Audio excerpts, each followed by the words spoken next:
మన ఫ్యామిలీ అందరికీ శుభోదయం, శుభాదివారం. అందరూ ఏం చేస్తున్నారు? కాఫీలు, టీలు తాగారా? టిఫిన్లు చేశారా? అందరూ బాగున్నారు కదూ? ఈ వీడియో నిన్నటి వీడియో, తొలి ఏకాదశి కదా. ఈ వీడియోలో మీరు ఏం చూస్తారు అన్నది ముందే చెప్తున్నాను. పండగ కదా అని పూర్ణాలు చేశాను. పేలాల పిండి చేసి దేవునికి పూజ చేసుకునేసరికి అక్క పిలిచింది బాబుకి తలస్నానం చేపియాలని. ఇక అటువైపు వెళ్ళాను. అటువైపు నుంచి వచ్చేసరికి మన యూట్యూబ్ ఫ్యామిలీలో ఇద్దరు మనల్ని కలవటానికి వచ్చారు. ఆ తర్వాత ములక్కాయ పచ్చడి చేశాను. ఇదంతా కూడా ఈ వీడియోలో మీరు చూస్తారు. పండగ ముందు రోజే అంటే శుక్రవారం నైటే పూర్ణాల కోసమని గ్లాసున్నర మినపప్పు నానబోసాను. గ్లాసున్నర మినపప్పుకి 3 గ్లాసుల బియ్యం నానబోసానండి. రేషన్ బియ్యమే నానబెట్టేసాను. ఉదయం లేచిన తర్వాత ఎమ్మంటనే పచ్చిశనగపప్పు కూడా నానబెట్టానండి. గ్లాసున్నర పచ్చిశనగపప్పు నీళ్ళల్లో పోసి నానబెట్టేశాను, పక్కన పెట్టేశాను. ఇంకా పప్పు నానబెట్టిన తర్వాత నైట్ నానబెట్టిన మినపప్పు బియ్యం ఉన్నాయి కదా, అవి శుభ్రంగా కడిగేసి తలస్నానం చేసి వచ్చి ముందు పిండి పట్టేశాను. ఇప్పుడు నేను చూపించాను కదా పిండి, బోండా వేసుకునేటట్టు కొంచెం లూజుగా ఉండేటట్టు, మరీ దోశలకు పోసుకునేటట్టుగా కాకుండా కొంచెం గట్టిగా ఉండేటట్టు మిక్సీ పట్టేశాను. పిండి పట్టడం అయిపోయిన తర్వాత పేలాల కోసమని ఇలా జొన్నలు వేయించుతున్నాను. ముందు రోజే అంటే శుక్రవారం నాడే జొన్నలు తెప్పించి కడిగేసి ఆరబెట్టేశాను. ఇక శనివారం ఉదయం ఇలా జొన్నలు పేలాలు వేయించుతున్నాను. నిన్న ఒక సిస్టర్ అడిగారు, అక్క నేను జొన్నలు వేయించుదామంటే మాడిపోయినాయి, కుదరలేదని. అయితే మందపు కడాయిలో దగ్గరుండి కొంచెం కొంచెం వేయించుతుండాలి, మాడతాయి. ఇప్పుడు నేను చేసినట్లు కూడా కొన్ని మాడినాయి, అన్నీ మాడవు, కొన్ని మాడతాయి. జాగ్రత్తగా దగ్గరుండి సన్నటి సెగ మీద వేయించుకోవాలి. వేగిన పేలాలని ముందు మిక్సీ జార్లో వేసి ఒకసారి మిక్సీ పట్టేసి ఆ తర్వాత కొంచెం బెల్లం వేసి మిక్సీ పట్టేసాను. పేలాల పిండి రెడీ అయ్యింది. ఇక పూర్ణాల కోసమని పచ్చెనగపప్పు నానబెట్టాను కదా, పచ్చెనగపప్పుని మళ్ళీ ఒకసారి కడిగేసి ఎసరు పోసి ఇలా ఉడకబెట్టాను. సాధారణంగా అయితే ఈ పచ్చెనగపప్పు కుక్కర్లో వేసి ఉడకబెడతారు ఎక్కువ శాతం. నేను కుక్కర్లో నాన్ వెజ్ వండుతుంటాను కాబట్టి నాకున్నది ఒక్క కుక్కరే కాబట్టి ఇక కుక్కర్లో వేయకోకుండా ఇలా విడిగానే ఉడకబెట్టాను. కుక్కర్ అయితే తొందరగా ఉడుకుతుంది. పప్పు ఉడికిన తర్వాత చిల్లులు గిన్నెలో వేసేసాను పప్పుని, నీరంతా పోవాలని. నీరున్నది అనుకోండి మరీ జారు అయిపోతుంది, అందుకని నీళ్ళు పోవాలని చిల్లులు గరిటలో వేసేసాను అనమాట. నీరు పూర్తిగా పోయిన తర్వాత ఇప్పుడు మిక్సీ పట్టేస్తున్నాను. ఇప్పుడు నేను పట్టేదైతే పొడి పొడిలాడుతూ ఉంటుంది. ఇప్పుడు మీరు కుక్కర్లో వండారనుకోండి పప్పుని, కుక్కర్లోనే నీరు మొత్తం వంపేసి అందుట్లోనే బెల్లం వేసేసి మెతిపేయచ్చు, ఎందుకంటే మెత్తగా ఉడుకుతుంది కాబట్టి కుక్కర్లో. ఇలా విడిగా గిన్నెలో ఉడకబెట్టాను కాబట్టి మరీ మెత్తగా ఉడకదు, అందుకని ఇలా మిక్సీ జార్లో వేసి మిక్సీ పట్టేస్తున్నా. ఇక ఈ పిండి పట్టడం అయిపోయిందండి. మళ్ళీ పప్పు ఉడకబెట్టిన గిన్నెలోనే గ్లాసుడున్నర పప్పు పోసాను కదా, 2 గ్లాసుల బెల్లం వేస్తున్నాను. ఇప్పుడు నేను వేసిన బెల్లం అయితే నాకు స్వీట్ సరిపోయింది. మీకు కావాలనుకుంటే ఇంకొంచెం వేసుకోండి, అంత వద్దనుకుంటే కొంచెం తగ్గించుకోండి. బెల్లం గిన్నెలో వేసిన తర్వాత 2 గ్లాసుల బెల్లానికి 1 గ్లాసు నీరు పోసేసాను. యాలకుల పొడి కూడా వేసేసానండి. బెల్లం పూర్తిగా కరిగిపోయింది. మిక్సీ పట్టిన పప్పు పిండిని ఇందులో వేసేస్తున్నాను. ఇదిగోండి, ఇప్పుడు ఇలా పిండి వేయగానే ఒక 5 నిమిషాలకి గట్టిగా అయిపోతుంది. మనకి ఫస్ట్ జారుగా అనిపిస్తుంది, కానీ అట్లే సన్నటి సెగ మీద ఉంచి ఇలా తిప్పుతూ ఉన్నామనుకోండి గట్టిగా అయిపోతుంది. లేదంటే అడుగు మాడుతుంది, తొందరగా అడుగు మాడుతుంది. మంట ఎక్కువగా ఉంటే తక్కువ మంట మీద తిప్పుతూ ఉండాలి. మనకి ఉండయ్యేంతవరకు కూడా స్టవ్ మీద ఇలానే ఉంచి సన్నటి సెగ మీద దగ్గర అయ్యే వరకు కూడా వేడి చేయాలి. కొందరైతే ఈ పప్పులోనే బెల్లం వేసేసి మిక్సీ పట్టేసి ఉండలు చేస్తుంటారు, లడ్లు చేస్తారు పూర్ణాల కోసమని. కానీ ఇలా టేస్ట్ బాగుంటుంది. పాకం పట్టి ఈ పిండిని ఈ పాకంలో వేసి చేయటం వల్ల టేస్ట్ బాగుంటుంది. పిండి అంతా దగ్గరకు అయ్యింది కదా, చల్లరటం కోసమని ఫ్యాన్ కింద పెట్టేశాను. ఇక చల్లారేలోపు స్టవ్ మీద నూనె పెట్టేశానండి. మనకి పిండి చాలా తక్కువే కదా, లడ్లు కట్టడం కూడా కొంచెం తొందరగా అవుతుంది. ఈ టైంలో వేడి అవుతుంది నూనె అని ఇక స్టవ్ మీద నూనె పెట్టేసి సిమ్లో పెట్టేసాను. పూర్ణాల కోసం బియ్యం మినపప్పు మిక్సీ పట్టేసాం కదా, ఆ పిండిలో కొంచెం ఉప్పు, కొంచెం చిటికెడు అంటే చిటికెడు వంట సోడా కూడా వేసానండి. అంటే కొంచెం మంచిగా పొంగుతాయి కదా, అందుకని కొంచెం వంట సోడా వేసాను. కొంతమందికి మెత్తగా ఉంటే ఇష్టం, కొంతమందికి ఏమో కరకరలాడుతూ ఉంటే ఇష్టం. అంటే పైన పూత పిండి ఏమో కరకరలాడుతుంది, లోపల పూర్ణం పిండి ఏమో మెత్తగా ఉంటుంది కదా, నాకు అట్లా ఇష్టం. అందుకనే కొంచెం వంట సోడా వేశాను పైన కరకరలాడుతూ రావాలని. ఇక్కడ పూర్ణం ఉండలు కూడా రెడీ అయిపోయినాయి. పిండి చల్లారింది, చకచక ఉండలు చేసేసాను. ఇక స్టవ్ మీద పెట్టిన కడాయిలో నూనె కూడా వేడెక్కి పూర్ణాలు వేస్తున్నాను. ఇక్కడ మీకు ఒక నిజం చెప్తాను ఏంటంటే, నాకు చేతితో పూర్ణాలు వేయటం రాదు. మా అమ్మ అయితే భలే చక్కగా ఇలా చెయ్యి 2 ఏళ్ళు పెట్టేసి భలే తీసిద్ది, భలే వేసిద్దండి. నేను ఎన్నోసార్లు చూస్తున్నా కానీ అసలు నాకు రావట్లేదు అట్లా వేయటం. ఇదిగోండి ఇట్లా వేస్తున్నాను అనమాట, స్పూన్తో తీసేసి వేస్తున్నా. అస్సలు ఎన్నిసార్లు ట్రై చేసినా చేతులు 2 వేళ్ళకి కూడా ఎంత పిండో అంటుకుంటుంది, అస్సలు కుదరదు. నేను మాత్రం ఇలా స్పూన్తోనే వేస్తున్నా. మీకు చాలామందికి వచ్చే ఉంటుంది, పూర్ణాలు వేయటం పెద్ద విషయమేం కాదు, నాకు మాత్రం పెద్ద విషయమే. మీకు కాదు కానీ నాకైతే పెద్ద విషయమే. అందుకని ఎందుకు రాని పని అలా చేసే బదులు తేలిగ్గా ఇలా చేసుకోవచ్చు కదా, అందుకనే స్పూన్తో వేస్తున్నాను. అన్ని పనులు చేసేవాళ్ళు దానివి గారెలు వేయటం చేత్తో రాదు, పూర్ణాలు వేయటం చేత్తో రాదు అని నవ్వుకోకండి. అన్ని పనులు మనకు రావాలనేం లేదు. అయితే ఎందుకో ఇట్లా ఇది వచ్చిద్ది కానీ మంచిగా రావు, తోకలు ఈకలుగా వస్తుంది అనమాట, పొడవుగా లేకపోతే లావుగా వస్తాయి. అందుకే ఇలా చేస్తున్నాను. ఇప్పుడు చూడండి బాగానే వస్తున్నాయి కదా, ఎందుకు మరి అట్లా చేయటం అని ఇలా చేసేస్తున్నాను. పూర్ణాలు రెడీ, కరకరలాడే పూర్ణాలు, పైన క్రిస్పీగా, లోపలేమో మెత్తగా బాగుంటాయి పూర్ణాలు. అసలు అయితే నిన్న పరమాన్నమే చేద్దాం, తొలేకాదశికి ఎక్కువ పరమాన్నమే చేస్తాం మేము కూడా. కానీ నిన్న టైంకి పాలు లేవు. నిన్నే కాదులేండి, మొన్న సాయంత్రం వచ్చేటప్పుడే తోట నుంచి పాలు తీసుకురావాలి.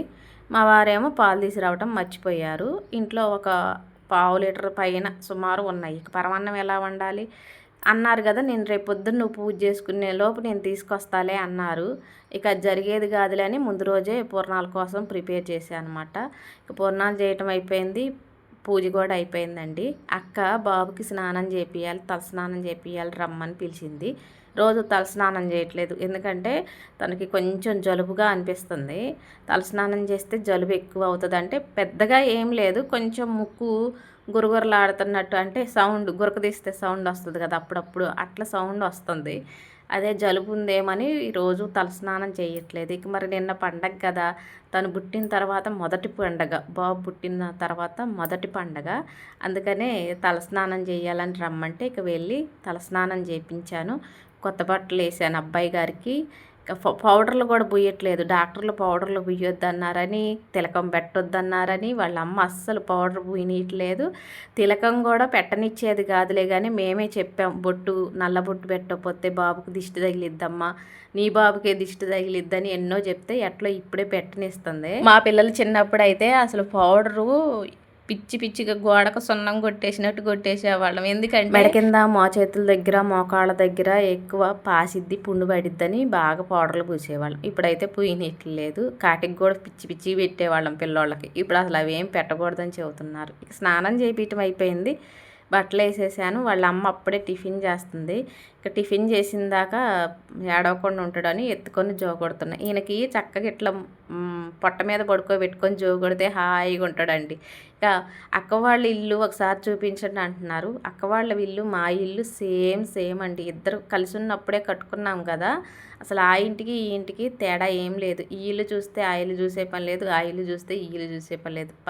మొత్తం అంతే, సోఫాలు, మంచాలు, కంచాలు అన్నీ కూడా ఇక్కడే మొత్తం ఒకటే అన్నమాట. ఇక బాబుని నిద్రపుచ్చి ఉయ్యాల్లో పడుకోబెట్టేసరికి ఇంటి ముందు మోటార్ కోసం ఒకళ్ళు వచ్చారు. మా వారు ఉంటే మా వారే ఇచ్చేసేవాళ్ళు, కానీ ఆ వారు తోటలో ఉన్నారు. ఆ టైంకి ఫోన్ చేసి చెప్పారు మోటార్ కోసం వచ్చారు ఇవ్వండి అని. అది పెద్ద మోటార్ అండి. చిన్న మోటార్లు అయితే వాళ్ళే బండ్ల మీద పెట్టుకొని వెళ్తారు, అసలు అది ఆటో మీద పెట్టుకెళ్ళే మోటరు. కానీ ఆటో విలవకోకుండా వాళ్ళు బండి మీద పెట్టుకుంటే కొంచెం పట్టుకోండి అమ్మ అంటే బండి పట్టుకున్నాను. వాళ్ళు మోటార్లో బండి మీద పెట్టుకొని వెళ్ళిపోయారు. ఇక మా వారు స్వీట్ తిన్నారండోయ్. అసలు నాకైతే భలే సంతోషం అనిపించింది. పూర్ణాలు వేసా కదా, ఒక పూర్ణం తీసుకొని తింటున్నారు. తోట నుంచి రాగానే వంటగదిలోకి వెళ్ళి పూర్ణం తీసుకొని తింటున్నారు. ఏంటి మీరు పూర్ణాలు తింటున్నారంటే, పండగగా చేసినావు కదా ఫీల్ అవుతావని తింటున్నట్ట. నేను ఎందుకు ఫీల్ అవుతా, వరదేనన్న సంగతి నాకు తెలిసిందే కదా, కానీ హ్యాపీ అనిపించింది అనమాట పూర్ణం తినేసరికి. ఒక్కటే తిన్నారులేండి. ఇక ఆ తర్వాత ములక్కాయలు ఎన్ని రోజుల నుంచితో పచ్చడి చేయాలని మొన్న వీడియోలో పెట్టినావు కదా, ఇప్పటి వరకు నువ్వు పచ్చడి చేసినవా, వాటిని అట్లే ఎండబెడతావా అన్నారు. అందుకని నిన్న ములక్కాయ పచ్చడి చేయటం కోసమని ములక్కాయలు శుభ్రంగా కడిగేసి ఇలా కోసాను. కొంచెం ముదురుకాయలేండి, కాకపోతే నేను తెచ్చిన కాయల్లో ఒక 2 కాయలు బాగా ముదిరిపోయి ఎండిపోయినాయి. వాటిని పక్కన పెట్టేసా, ఒక 4 కాయలు మాత్రమే కోసేసా అనమాట. ఇక కోసిన ములక్కాయల్ని స్టవ్ మీద కడాయి పెట్టి నూనె వేసి వేయించుతున్నాను. ఈరోజు ఈ కడాయిలో ఎన్ని పళ్ళు చేశానో. కడిగేసానులేండి, కడగకుండా చేయలేదు. ఫస్ట్ ఏమో పేలాలు వేయించా. పేలాలు వేయించినప్పుడు కొంచెం అడుగున నల్లగా అయ్యింది. సాధారణంగా నా గిన్నెలకి ఏటికి కూడా మాడి నల్లగా కనపడదు. ఈ కడాయిని కూడా ఇప్పుడు తెచ్చి 2 సంవత్సరాలు అవుతుంది, నల్లవన్నీ లేదు అసలు ఇప్పటి వరకు. కానీ పేలాలు వేయించేసరికి కడాయికి అడుగున పెయింట్ వేసినట్టు సన్నటి చుక్కలకు తయారైనాయండి. అది ఎంత రుద్దినా బాగలేదు, ముందు పోతాయో పోదో. ములక్కాయలు కొన్ని ముక్కలు ఒకసారి వేసి వేయించాను. కొంచెం ఎరుపు రంగు వచ్చే వరకు వేయించాలి. మిగతా ముక్కలు కూడా వేయించాను. ఇప్పుడు నేను వేయించుతున్న నూనె ఇది పల్లి నూనె అండి. పచ్చళ్ళకి పల్లి నూనె ఎక్కువ వాడుతుంటాను. అంటే చికెన్ పచ్చడికి, చేపల పచ్చడికి, మటన్ పచ్చడికి అయితే వాడను, కానీ ఇలా ఈ పచ్చళ్ళ కోసం అయితే పల్లి నూనె వాడతాను. ములక్కాయ ముక్కలు ఒకవైపు వేగుతున్నాయి కదా, ఇంకొక వైపు స్టీల్ గిన్నెలో కొద్దిగా అంటే ఒక 1/2 స్పూన్ సుమారు మెంతులు వేసి అవి వేగిన తర్వాత 1/2 స్పూన్ సుమారు ఆవాలు కూడా వేయించాను. ములక్కాయ ముక్కలు వేగటం అయిపోయింది. వేడి నీళ్ళల్లో ఒక చిన్న నిమ్మకాయ సైజు అంత చింతపండు వేసి ఉడకబెట్టేశాను. ఇక వాటిని పొడి చేసి అంటే రోట్లో వేసి ఆవాలు మెంతులు పొడి చేశాను. ఎల్లిపాయలు ఏమో కచ్చపచ్చ దంచుకొని ఇంట్లోకి రాగానే ఇదిగోండి ఈ సిస్టర్ వాళ్ళు వచ్చారు. వీళ్ళు ఎక్కడి నుంచో మన ఇల్లు ఎత్తుక్కుంటూ వచ్చారు. అయితే వీళ్ళు కొన్ని మాటలు చెప్పారండి, నాకు కొంచెం బాధ అనిపించింది. వాళ్ళు ఫస్ట్ అయితే కొద్దిసేపు మాట్లాడారు, ఏవేవో చెప్పారు. ఆ తర్వాత మాకు ఛానల్ ఉంది, ఛానల్ గురించి చెప్తారా అక్క అంటే అందరికీ చెప్తారా నా ఛానల్ గురించి అన్నారు. నేను ఫస్ట్ చెప్పనని చెప్పాను, ఎందుకంటే ఇప్పటి వరకు నేను ఎవరి ఛానల్లో కూడా చూడండి అని చెప్పలేదు. ఒక్క బాసీకి చెప్పానులేండి, మొన్న ఈ మధ్యనే బాసీకి కూడా ఛానల్ ఉందని చెప్పాను, తప్పితే ఎవరికి చెప్పలేదు. చాలామంది వస్తూనే ఉన్నారు మా ఛానల్ గురించి చెప్పమంటున్నారు. నేనేమనుకుంటున్నానంటే ఒకవేళ నేను ఎవరి ఛానల్ గురించి అన్నా మీకు చెప్పాను అనుకోండి, పద్మక్క వాళ్ళ దగ్గర డబ్బులు తీసుకొని ప్రమోషన్ చేస్తుంది అనుకుంటారు. నేను తీసుకుంది నాకు తెలుసు, కానీ మీకు తెలియదు కదా, అలా కూడా మీరు నన్ను అనుకోవద్దు. నేను ప్రమోషన్ చేయాలంటే ఒక్క వీడియోకి నాకు 5,000 ఇస్తాను అంటున్నారండి.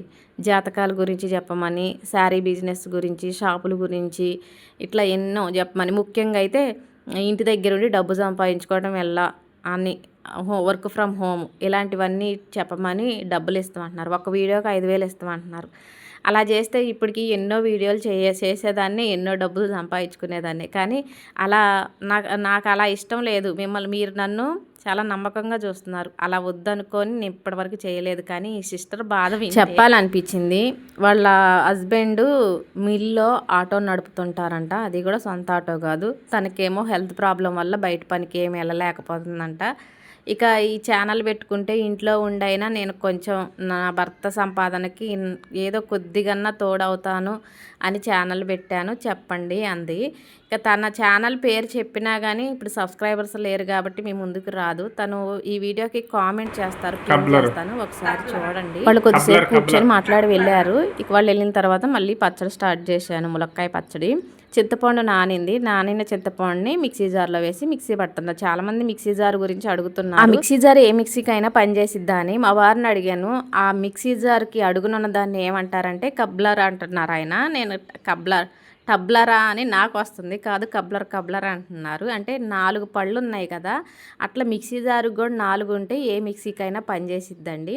ఎక్కడ తీసుకున్నారు అంటున్నారు. నేను ఇంతకుముందు వీడియో చేశాను, ఆన్లైన్లోనే తీసుకున్నాను. ఇక పచ్చడి విషయానికి వద్దాము.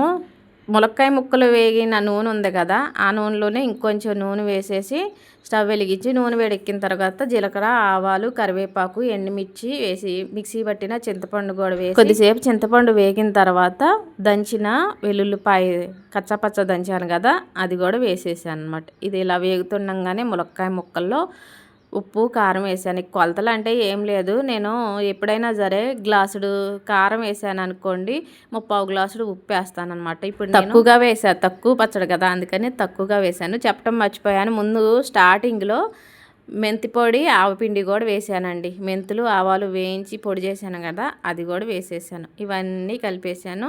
ఇక నూనెలో తాలింపు చేసిన ఈ వెల్లుల్లిపాయ చింతపండు అవి వెంటనే వేస్తే పచ్చడి బాగోదు, చేదు వస్తుంది అనేసి కొంచెం చల్లారిన తర్వాత పచ్చడి కలిపేద్దామని ఈ టైంలో నేను స్నానం చేసి వచ్చాను. స్నానం చేసి మళ్ళీ ఇలా పచ్చడి కలిపేస్తున్నాను. ములక్కాయ పచ్చడి రెడీ.